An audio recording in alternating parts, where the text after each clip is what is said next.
Heads up, we have a priority invitation for you to attend Summit at Sea 2026.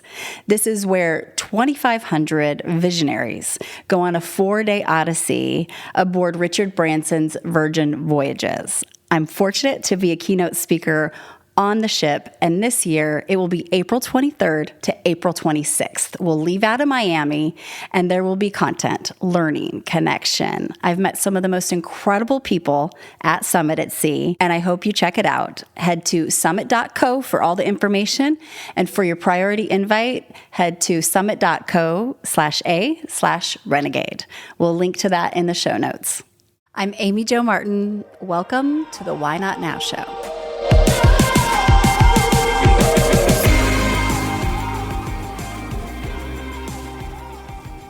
Geoff Woods is on the show today. He's the author of The AI-Driven Leader. We talk all things leadership right now. It is being democratized because of AI. Whether you were an early adopter or you are just diving into AI, this conversation can be a reframe for you. Without further ado, here's Geoff. All right, Geoff, welcome to Why Not Now? Thank you so much for having me. In the spirit of Why Not Now? Yes. Can you tell me about a time when you had a big decision to make and you had to ask yourself, why not now? And we'll dissect that delta between idea and action. February 8th, 2024. 2024, ooh. That was the day that I was wavering on should I write The AI-Driven Leader. And it came out in fall of 2024. September 16th of 2024. So that's a good clip. I'm an author too, and that doesn't usually happen. No, I went start to finish in 5 months. Publisher? Started my own. Yeah, you had to have. Yeah. So the reason it was a why not now, when I was debating writing the book, I felt unqualified. Welcome to humanity. I know. Even though I had experience driving AI through a company, it just gave me that much more clarity on how much I didn't know. What was specific about that day, February 8th? I was talking to a guy that I was interviewing to be my book coach, Charlie Hone, which he was behind Tim Ferriss and Ramit Sethi and a lot of other big authors. And I asked him, I said, he's telling me you have to write the book in a way that it will become a springboard for the company. And I said, Charlie, first and foremost, I don't even know what the book would be about. I don't even feel qualified to write it yet. And I don't even know what the company would become. And I literally said out loud, I'm wavering between, do I go become qualified and then start writing the book? Or do I make a commitment to start writing the book and use it as a forcing mechanism to go so deep on research and so heavy on application that I would literally rise like a phoenix as a global thought leader? And the moment I asked the question, I knew. This is so perfect. And I just said, all right, I'm in. And I hired him to be my book coach. I knew from my former business partner, Gary Keller, anytime you're hitting a ceiling of achievement, you're missing a person. While I had been in the publishing space before, I didn't know what it took to write a great, timeless business book. And so I hired him because he did. He had the formula for it. And he became my coach. And this literally was my full-time focus for 5 months. And went start to finish, wrote The AI-Driven Leader. And what I didn't know, you know, Joe, like the imposter syndrome that you have before a book's about to come out. Like, will people like this? Is it going to actually help anybody? Yeah. I had no idea it was going to go on to become #1 in the world for AI, which is a real blessing.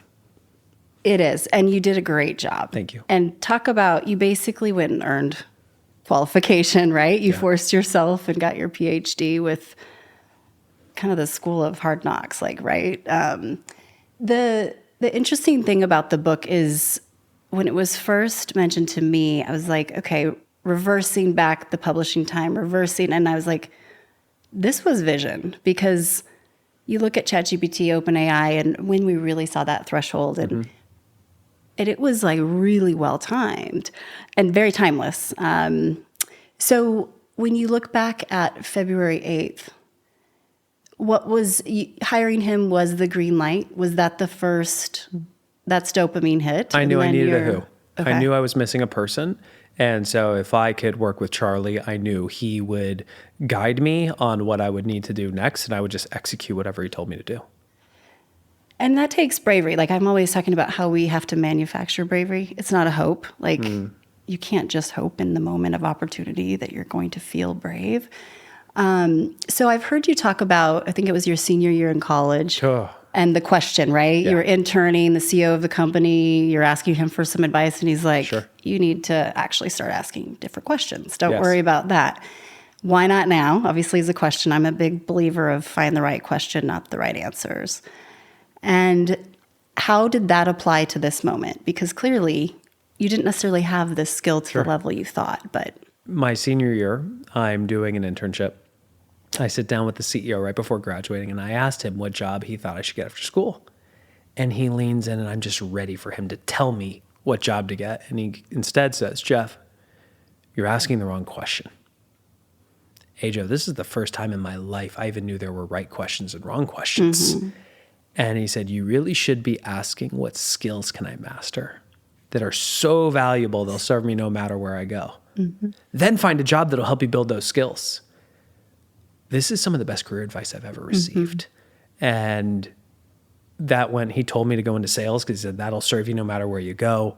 I moved here to Austin in 2015 to partner with Gary Keller behind The One Thing to turn his book into a training and consulting company. The core skill I had to learn there was the skill of asking leaders the right questions to unlock new levels of growth. So like my career has literally been defined by that quote of what's the next skill that I need to master, from sales to coaching and enterprise prioritization to all the way up to AI. And let's bookmark that for a moment, because I was just talking to a friend at Microsoft. And in HR, they're referring to like durable skills versus the fleeting skills. But I want to hold off on that. So just in one or two sentences, can you share with me what an AI-driven leader is? And then I want to fast forward to today. Yes. An AI-driven leader is someone who harnesses the technology to create better leaders, better businesses, and better lives. How do you do that? It's by recognizing that every person has unique God-given strengths. So how do we harness the strengths of an individual and then focus those strengths on the 20% priorities of their role that are in alignment with the company goals and use AI to turn those strengths into superpowers? That's an AI-driven leader. I love, too, that they could probably borrow some of your confidence of feeling like an imposter. But because how many of us out there are actually technologists? We don't need to be technologists, right? It's all about kind of manipulating talent and time. So if we fast forward, and you work with companies, enterprise, I'm out there speaking to them too. And one of the big things I'm seeing right now in 2026 is two problems. One, humans organizing around execution of the tech, right? It's like we're scared, we're burnt out, we're half bored, and things are moving faster than ever. And then also we look at the integration, right? We have all this magic with these tools and platforms, but how does it actually integrate into the ones that we know, like Salesforce, or we know we have to run our business? How do they work together? And so let's talk about those two elements. And I'm hoping that you have a case study or an example of a company, you can share their name or not, that's working through that. Even if it's in a messy way. I interviewed over 200 leaders for the book. I asked 3 questions. Do you believe AI is the future? What have you done so far? And how do you think this is going to change what your company becomes?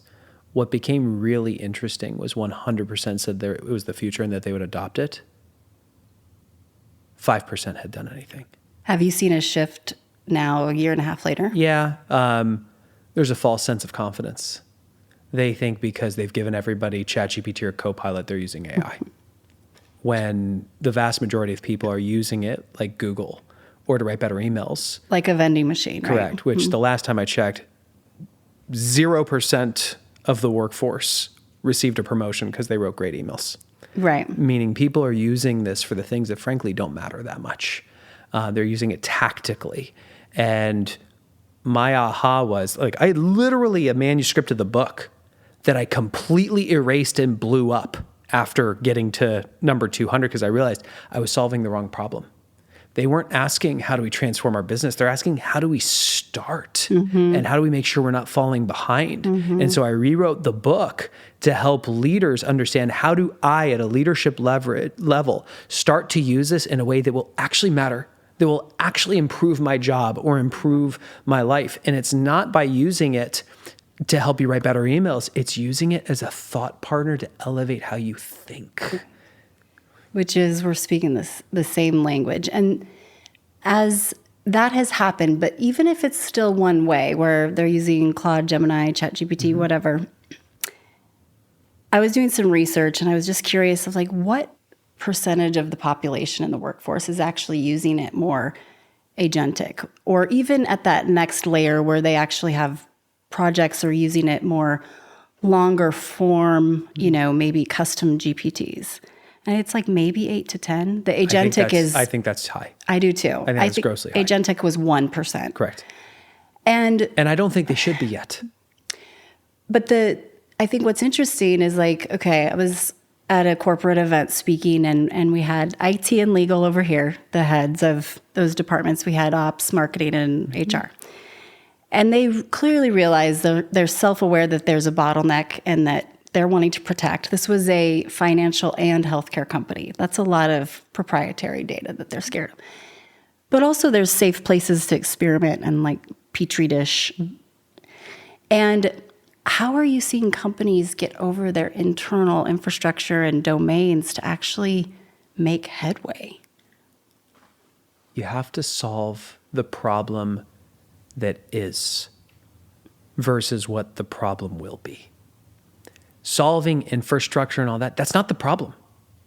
They're trying to solve it's like dominoes. If you stand them up and line them up correctly, all you have to do is knock the first one down and you build momentum that the others start to fall.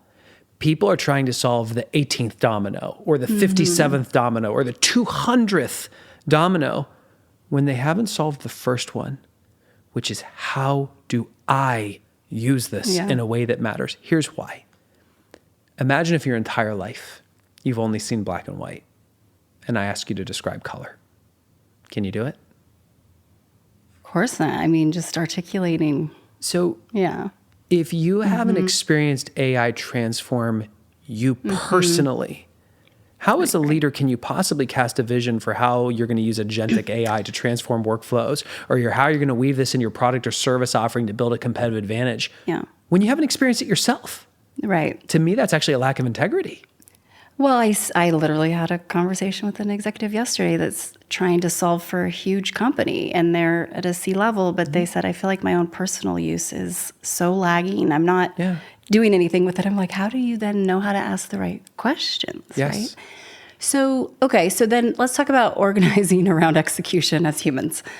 The fear is real, right? But I've also seen where individuals are skipping rungs on the ladder because they're curious and they're just speaking up. What do you think is the culture shift that we need to see inside a corporate in order to ship before it's perfect? I saw a stat from McKinsey that the number one determiner of ROI with AI is the CEO's direct oversight. And I think one of the great realizations is that this is actually not IT's job. I agree. This is and I get everybody who's watching this is not the CEO of their company. But my hope is that you watching this realize you don't actually have to become an AI expert at all, but you do have to make a commitment to becoming an AI-driven leader. Meaning you have to become a practice leader of using the technology every single day to the point that you can cast vision for the future, define strategy for how you're going to win, and start to lead the change. And then when you hit a ceiling of achievement, know you're missing a person, then you can look externally for what help do you need. I don't think there's a single substitute for leaders getting in the driver's seat and starting to use this every single day in a way that matters. And this is the core shift. Most people are using this for 80% of the tasks that only drive 20% of the results. And they wonder why it's not bringing value. Is it the tool, or did you aim it at the wrong target? versus what's the 20% use cases that would drive 80% of your results, which in my experience, that's using this to elevate how you think and how you lead. Right. I think that's where, if used in a way that's counterproductive, we can easily just keep going faster, create more, and that burnout is actually going to speed up. Yes. Versus be a relief of allowing us to be in our unique. Can I share a real story of what this looks like? Yeah, I would love to hear that. I was sitting with a group of CEOs and I asked a question, which was, what are the biggest problems that you are facing in your business right now? That if we could just solve them, it would unlock a new level of growth. The question itself is strategic because for a guy who wrote a book about AI, I really don't care about AI because AI adoption is not the goal of our company. We want to create a better business. We want to create better lives. Can AI help us do that? Sure. Strategy first. But can it distract us from doing it? Yes. Yeah. Strategy first, technology second. One CEO looks at me and he goes, okay, I got a big problem. And I go, okay, let's hear it. And he goes, I run a manufacturing company here in the US. I leased all this capital equipment from a company in Japan, but things have really shifted in the market. The debt structure is killing us. We're going to go bankrupt if we can't get it restructured. And I go, okay, what have you done? And he goes, I feel like we've tried everything. And he lists 5 very specific strategies he's deployed. None of it has worked because the company that holds the debt in Japan is publicly traded. The board, Ajo, is refusing to restructure it. Because they're embarrassed. They think they'll lose face in Japanese society. Their culture. And he looks at me and he goes, I have no next steps. We are going out of business. Do you think AI can help? For those of you who are watching this, how many of you think that avoiding bankruptcy would be an ideal use case for AI? Asking what's the right AI use case is not the right question versus realizing what you're already doing is the use case.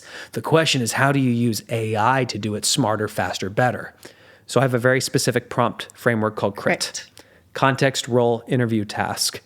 If you just remember this, you'll go to top 1% of people in the world using this. So I write a prompt where I give AI lots of context about the situation. I assign it a clear role, meaning the expert I want AI to be. I command it to interview me, to ask me one question at a time, to gain deeper context so then it can accomplish a task. So here's the actual prompt I wrote. Context, I'm a manufacturing CEO. I leased all this capital equipment from a company in Japan. Things have shifted in the market. The debt structure is killing us. We're going to go bankrupt if we can't get it restructured. And I listed all 5 strategies he's deployed. None of it has worked because the company in Japan that holds the debt is publicly traded and the board is refusing to restructure it because they think they'll lose face in Japanese society. I have no next steps and I fear we're going out of business. That was the context section. Role.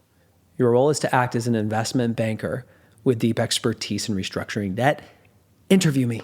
Ask me one question at a time, up to 3 questions to gain deeper context. Then your task is to generate 5 non-obvious strategies I could deploy to get the board to restructure the debt. That was CRIT.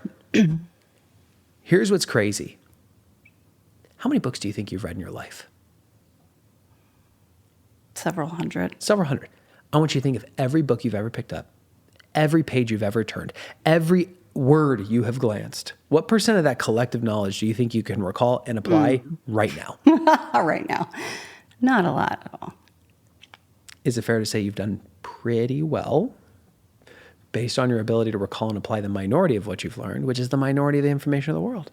Well, I know what the answer to this question is. I know what happens in your book. These AI models have been trained on about 500 million books worth of data. How much time did it take AI to read through 500 million books worth of data to understand how an investment banker with deep expertise in restructuring debt, who also knew 2,000 years of Japanese culture and history, would think, act, turn the tables, and ask a question? Yeah. A couple seconds, less than a minute. Under a second. That's why this is so powerful. The question it was so not the obvious answer, was it? The solution was, it asked him, do you have any relationships with any other influential executives in Japan that the board would respect? And I looked at him and he goes, whoa, I would have never asked that. Oh my gosh. You literally literally saw the light bulb go off in his head when he realized, I actually do. Never thought of that. And it asked 2 more questions like that before it turns the tables. The number 1 recommendation, it called the Saving Face Consortium. It said, you have enough relationships with all the right people in Japan. Why don't you just approach them to acquire your debt, give them really favorable terms, debt gets restructured, board saves face. This literally saved his company. Yeah. In 10 minutes. I think it's amazing to me that we haven't seen that type of adoption yet, more and more, because people tend to think tactical, quicker, faster, increase our speed to market, reduce cycle time. But I mean, it has radically changed my life personally and professionally and relationships. So we've talked a little bit about the experiment that I'm doing. My question and hypothesis is, can intentional AI integration into our lives, all aspects of our lives, increase our quality of life, make us more human, not just more productive? And I'm 2 months into this. Every day, high volume data is being, through API of things like biometrics, calendar, time spent, screen time, what I'm doing, but then also very qualitative, psychological, things that you'd almost see in a journal or an update. Yeah. And one of my thoughts is, and finding so far, is that it's actually slowed me down in certain cases, made me have better judgment, and sharpened, actually helped as a regulation tool as well. I was going to say, is slow worse or is it better? In a good way, slow me down. Yes. Oh, I default fast anyway. And AI can easily make me faster. But the value of that in an corporate entity of people making better judgments, quicker regulation from stimulus to response, the people issues, right? The hardest part about being an entrepreneur or having a company is we're very complex, sometimes dramatic people, and that takes a lot of time and money. Yeah. So what are your thoughts on the human side? Do you use AI personally a lot for a thought partner relationships? Yeah, for interpersonal. Sure. Do you have an example? Yeah. My wife and I, about a month ago, every year we do our own couples goal setting retreat. So we stayed at the Austin Proper downtown, had our nanny watch the kids for the weekend. And it's a time for us just to connect and reset, but also to talk about what are our goals for our life, longer term based on that, shorter term based on that this year, for us personally, as a couple, for our kids, as a family. And there were some points where things got a little bit heated. And one of the things, this last year, I didn't expect the book to become the rocket ship that it was. And so I've literally been bear hugging the rocket ship. It can give you some healthy tension. And the amount of travel that I've done the last year has created real strain in our marriage. And you have 2 children. 3. 3 children. Yeah. And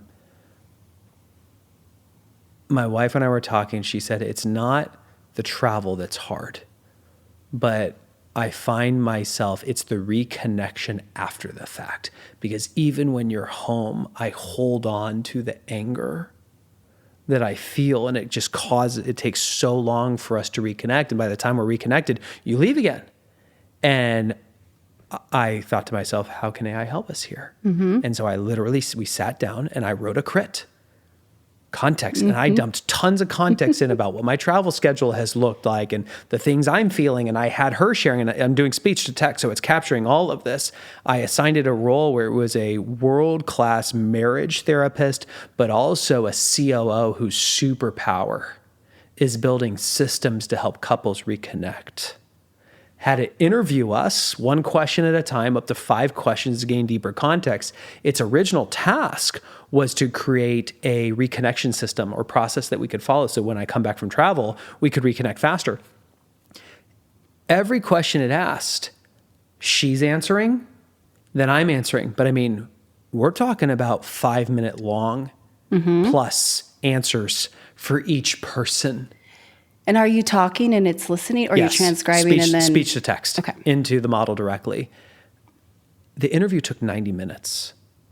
My realization is it just pulled so much context out of our head that I said, actually, before you accomplish the task, I want you to now create a psychological profile of both of us that I could put into a project inside ChatGPT background. so that this could actually become a marriage coach, not just build me a process, build a full-blown marriage coach.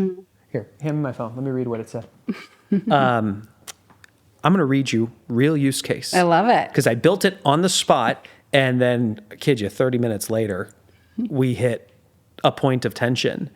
And I went to the marriage coach. I said, great, let's test it. Here's what I wrote. Here we go. I'm speaking on behalf of Amy, who's my wife. Why is it that when I'm expressing my feelings about something that's not going well in my life, my husband tries to solve the problem and that it frustrates me? Here's what it said. This isn't about him being dismissive or you being too emotional. It's a nervous system mismatch. When you express pain, you're seeking regulation and connection. When he hears pain, his nervous system hears a call to perform and fix. So the moment he moves to solution, your body experiences it as, you didn't see me. You skipped me. That's why frustration shows up so fast for you.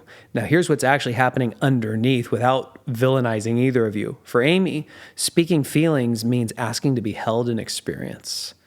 The need is stay with me, land with me. Solutions too early means that containment was bypassed, resulting in anger masking grief and loneliness. For Geoff and many partners like him, hearing distress triggers responsibility for action. Solving is his way of showing you love and competence. He's trying to reduce threat and restore stability. He doesn't realize that speed feels like abandonment to you.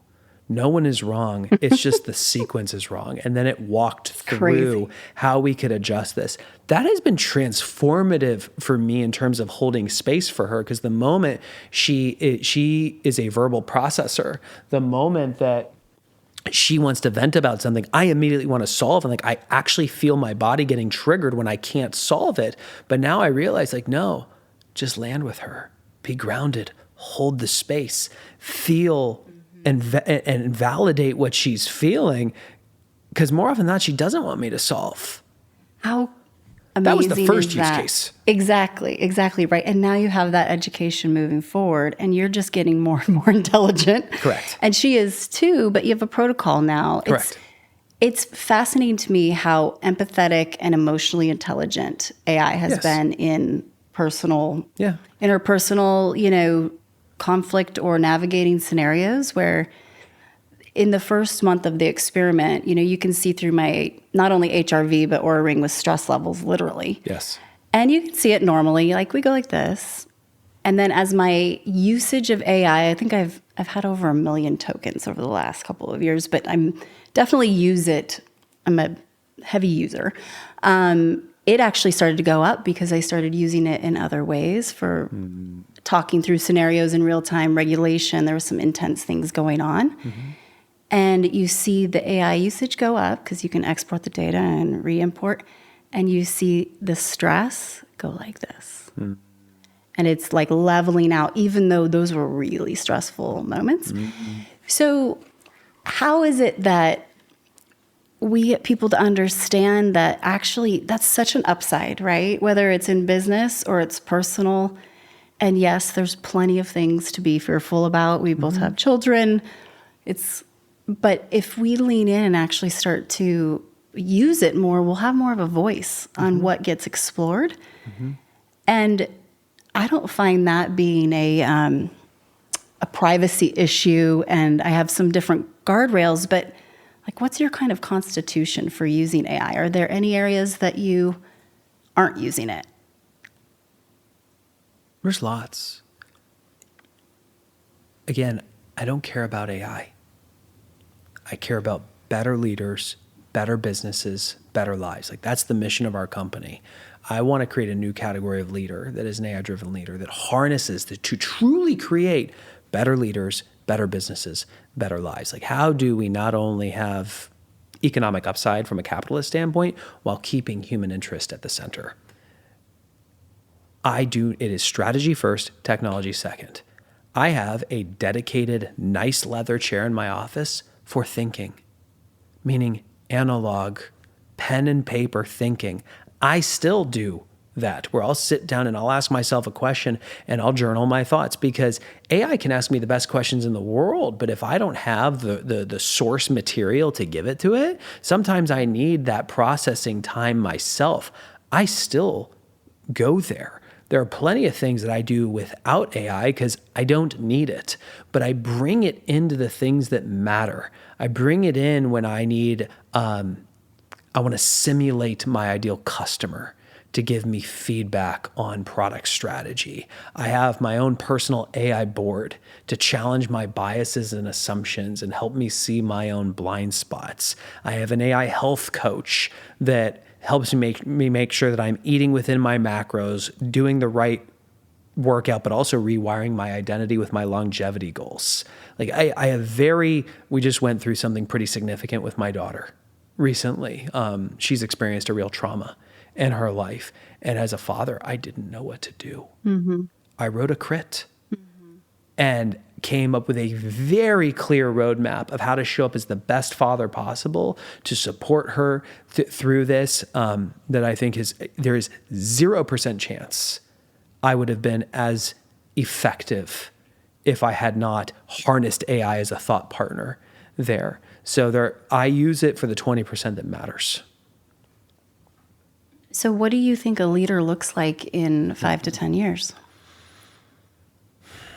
I think anything beyond 3 is really hard. Let's do 3 then. Because this is just moving so fast. We were talking about this on the way over here. I think the entire org structure model is going to get disrupted.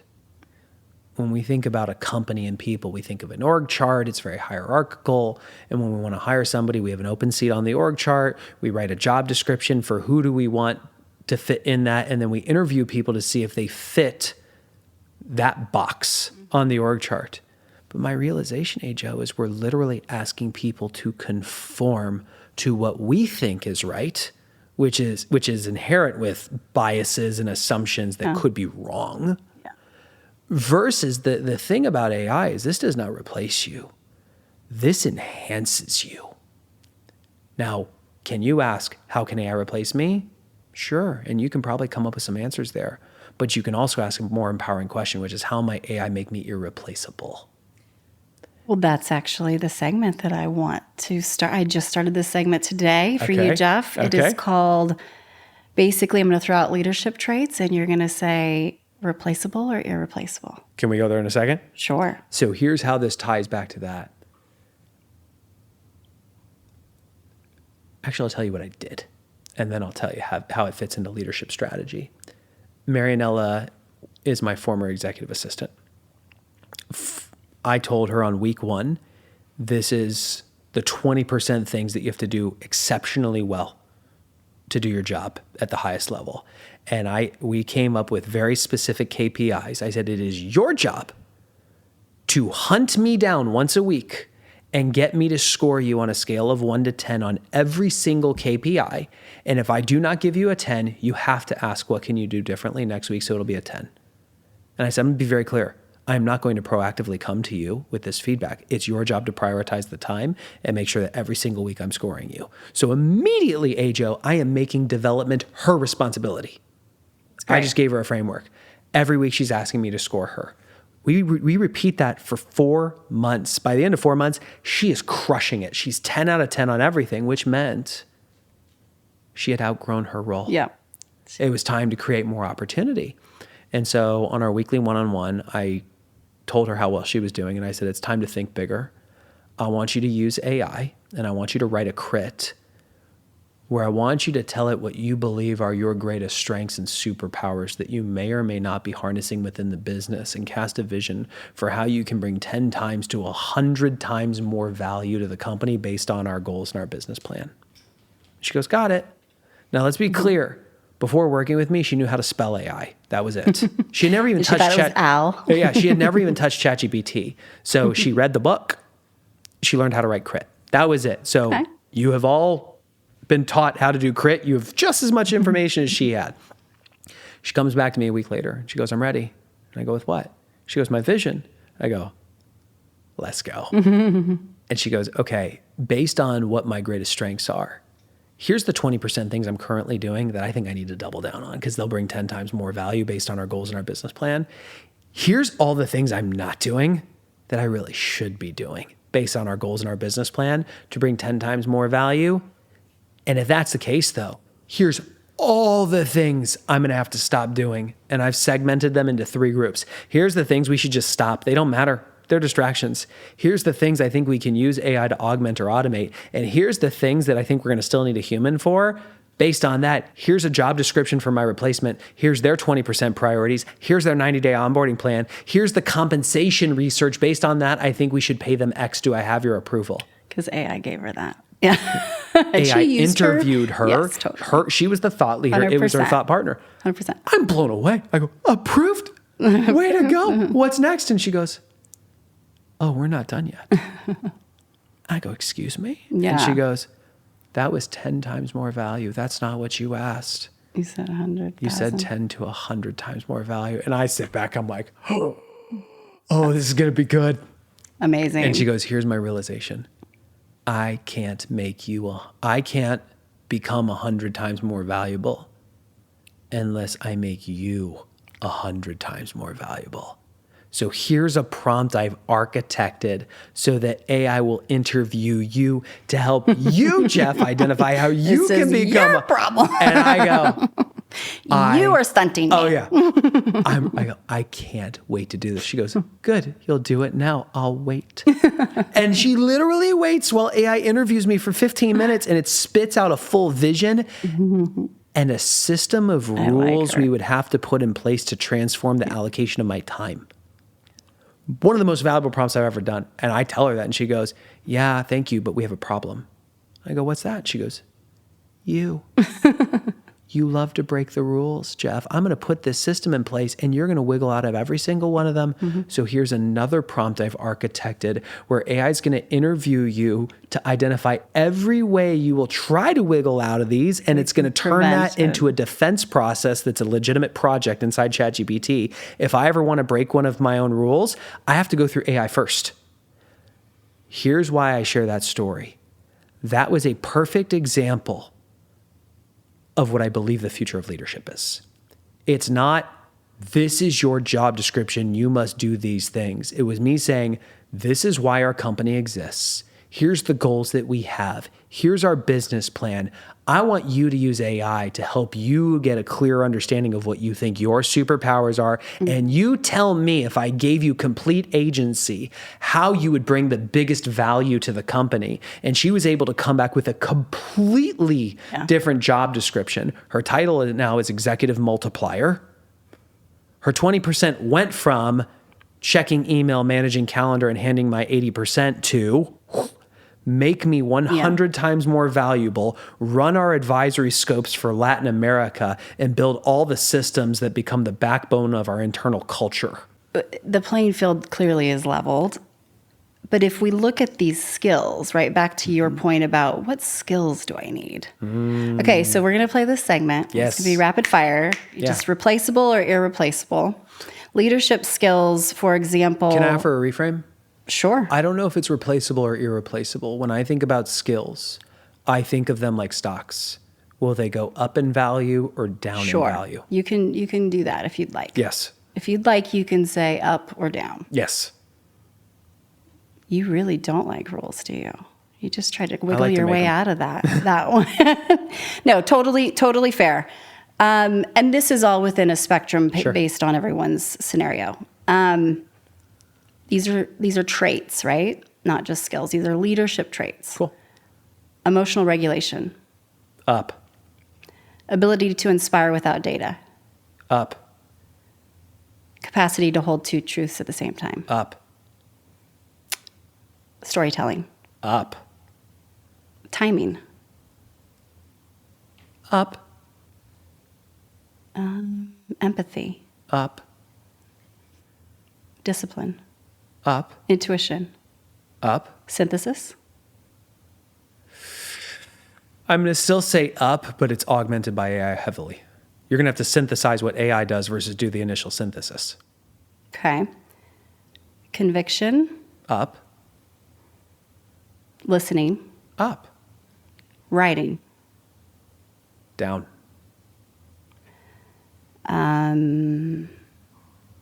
What do you mean by writing? Ability to write from scratch. Down. Okay. How about creative thinking? Up. Okay. How about time management? Up. What do you think is going to go down? Here is what I realized. Leadership traits. Yeah, there's so much fear around AI taking jobs that I found myself asking, what is a job? What I realized is if you study history, technology never eliminated jobs. A job is just skills you apply and processes you follow.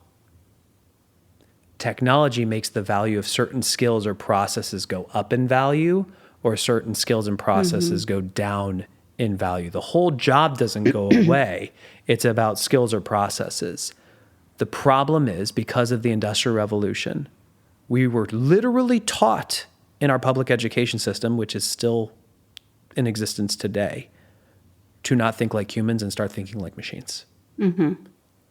To prepare us to go into an industrial workforce. The Rockefeller. Where we literally stand at an assembly line or take direction from a boss, do something repetitively with minimal error, with maximum efficiency. I would argue that the vast majority of what people do today is them acting like machines, not acting like humans. If you are focused on outputs, do this task, generate this report, send this message, a machine can already do that. That's going away.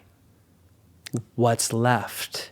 It's the human skills, the ability to think strategically, to solve problems, to communicate, to collaborate, to create, that's going to go up in value. Most people, or a lot of people though, have not invested their career in developing the human skills that are going to go up in value. Yeah. They focused on developing the machine-based tactical skills that are going away.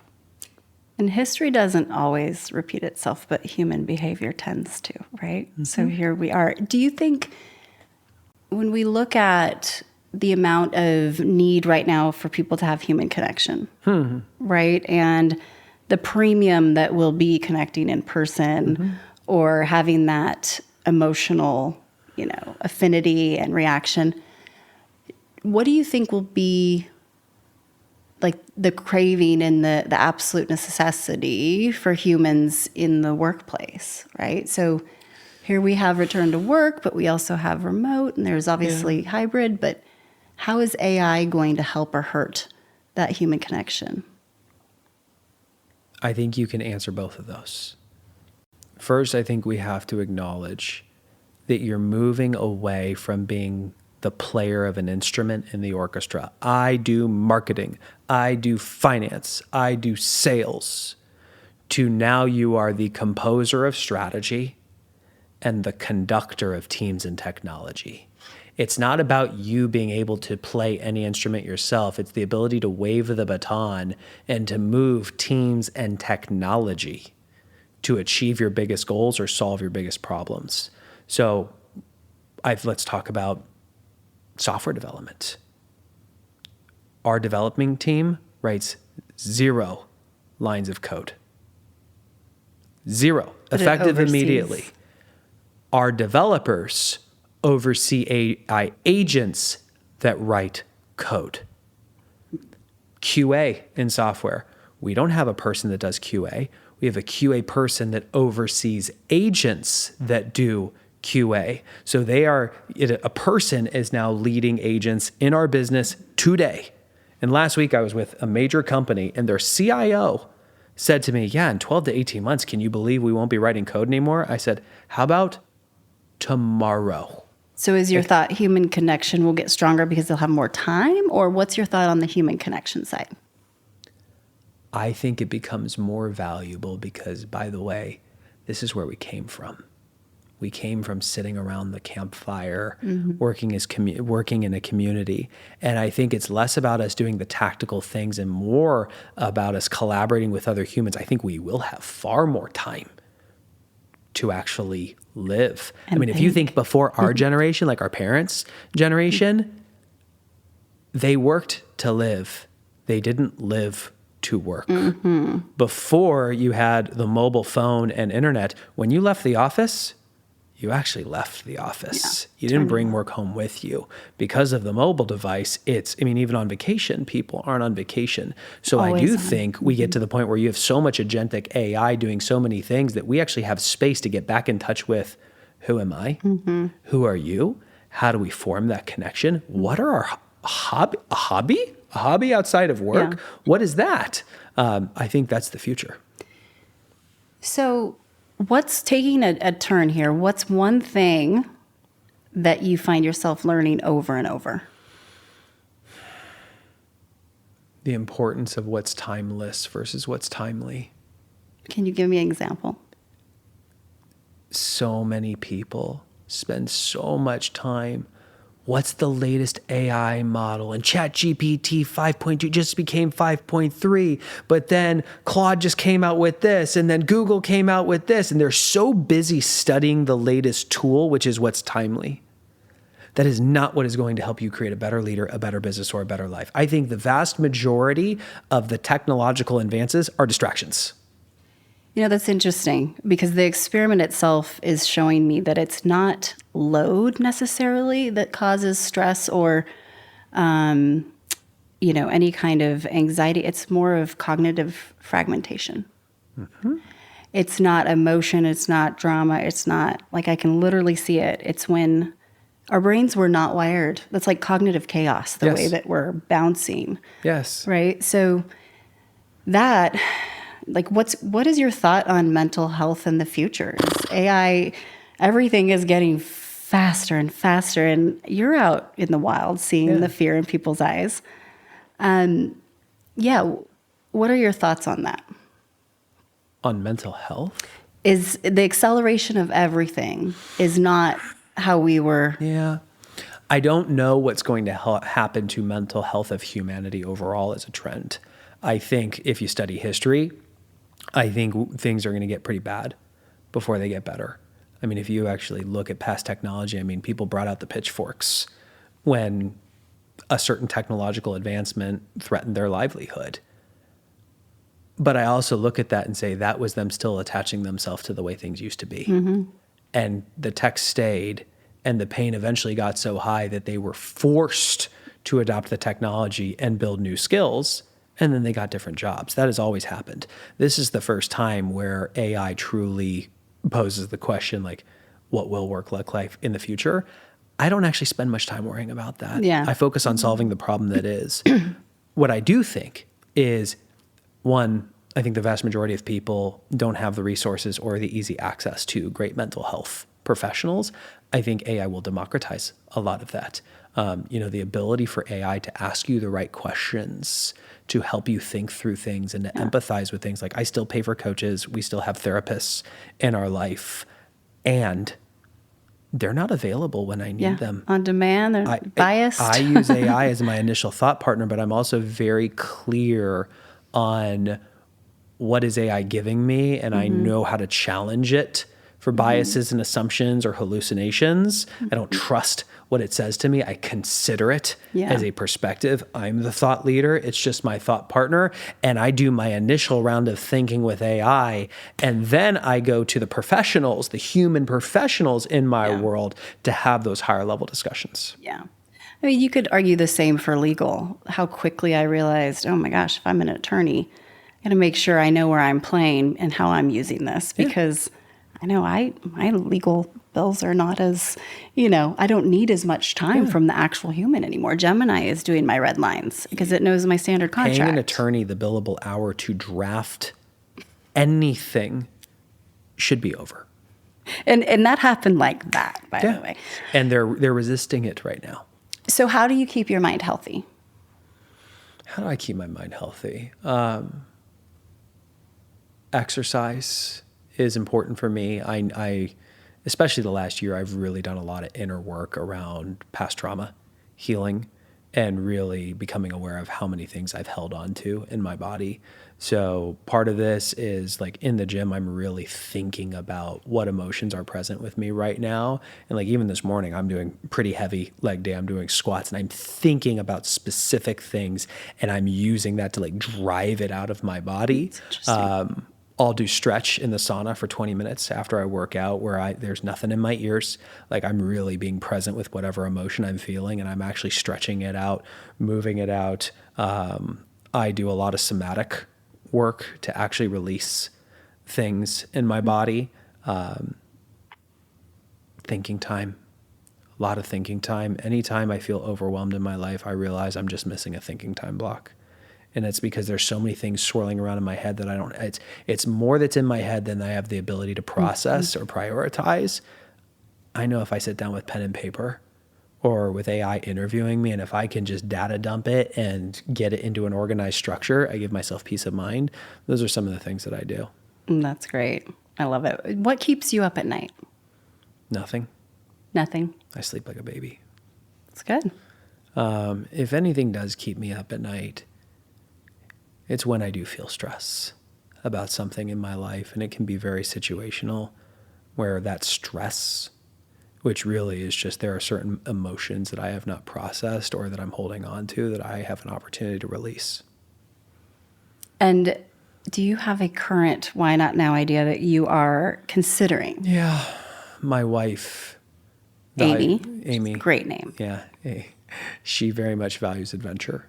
And before writing this book, I was the chief growth officer for a big public company in India. And they were relocating us to London. We had negotiated a full expat package. They flew my wife and I out there for 10 days, hired a nanny to watch our kids. We figured out schools, houses, like everything completely dialed in. And the week I got back from we literally fell in love with the vision of living in Europe. And the week I got back, they pulled the plug and said, just kidding, we're not going to open an office, stay in the States. We had to mourn the loss of a dream there. And so both of us have wanted to go internationally. My wife is making the case now that our oldest daughter's 12. Like we really only have probably 3-4 years left with her where she's even going to want to be with us. She doesn't even really want to be with us now. I think 3 years is aggressive. I know. And so my wife is very much pushing for how can we go international sooner than later. And I have this company that I launched a year and a half ago that's, I feel like going to the moon.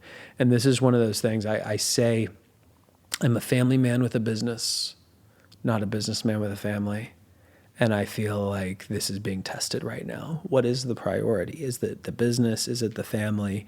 And the thing I said to Marinella, my executive multiplier, is by the end of this year, I want the business to be in a state where it does not require me, so that next year we could do 3 months abroad, and maybe that is the thing. In next year, let's do 3 months abroad, and then maybe we can do a year after that. But I do want that experience with my family. So why not now? Why not? And with that, I'm guessing, I trust you used AI to kind of think it through of step by step. What is that very first step? So actually, no. You didn't? This is a perfect example of where I don't use AI.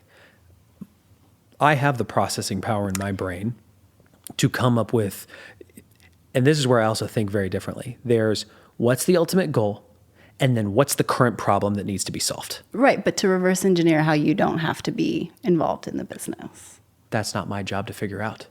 Well, that's my your executive team's job to figure out, which I delegated the vision to them and put it into the business plan that by end of this year, we have product market fit that can scale independent of me. So what's stopping you from taking the very first step to committing to doing it?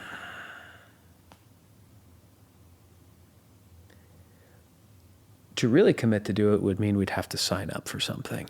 Yep. Should we call Amy right now? Oh, she would love I'm on team Amy. She would love you guys need to go. Let's call her. So what we actually want to do is the first step is actually we want to sign up for 3 weeks abroad. You're going to flirt. You're going to date. This December. Okay. Which I've already cleared. You want to? I've already cleared the calendar. But have you actually done something other than clearing the calendar? Let's put it this way. There's something personal happening in our life that I can't disclose here Okay, that's fair. that could prevent it. Okay, That we that's have to fair. actually solve that first. Assuming Okay. we can solve that, Okay. that next domino falls. Okay, so you've got your dominoes in order. Yeah, You've there's a got your very marching clear order. private next step That's great, though. that is actively in motion, like to the point that like he saw me today. I literally said to my wife, "What is the most important thing you accomplish?" And she's like, "This thing." I said, "Exactly. Nothing else matters. Just focus on that." That's great. And that's like move the ball this week.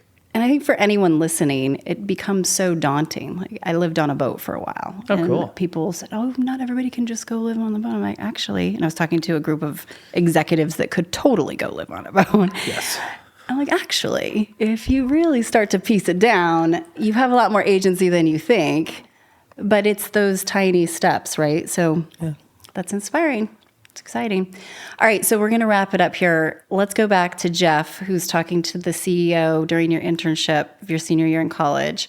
And this mentorish CEO says, I think you need to focus on what skills, like make sure you've got the right question. If you were to go back to yourself in that moment and just offer some advice, what would you say? You are capable of far more than you even think is possible. In fact, the only limit to what you can achieve in this world is you and what you believe. I would tell him that confidence and capability comes after you make a commitment and summon the courage to start, even when you feel like an imposter. And it's through taking actions in spite of feeling unworthy that you gain capability and then confidence. I would also tell him that everything happens in the right way at the perfect time. Every setback is a setup for a better version of you. And I would tell him that your value has nothing to do with external forces. It has nothing to do with your title. It has nothing to do with how much money you make or the car you drive. The fact that you exist means you matter. And therefore, life is actually a spiritual journey of becoming the best version of yourself. So go do that. Amazing. Amazing. And what I love is that you started off with the fact that you went and created the competence that then gave you more and more confidence, right? That 5% edge. And thank you for writing the book. Thank you. Everybody check out The AI-Driven Leader. Follow Geoff. And we'll have to bring you back on because this is this journey is definitely unfolding. It's just getting started. That's the crazy part. Thank you, Geoff. Thank you.